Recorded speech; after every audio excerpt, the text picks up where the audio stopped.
آقا داداشم ای فوتبال نقطه 98 کامنت گذاشته. داداش من فیلم فولگردن اچ اس لژند تو دیدم. اول اینکه مبارکت باشه، خیلی ممنون ازتم سلطان، واقعا خیلی ممنون.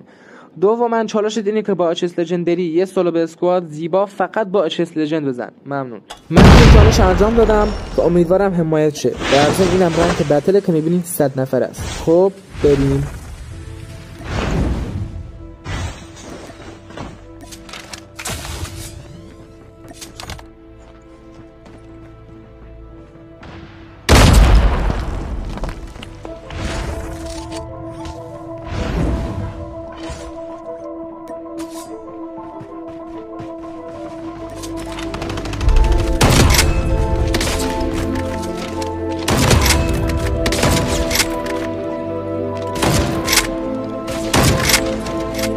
اینم از چالش. امیدوارم حمایت شه. مرسی و ممنون.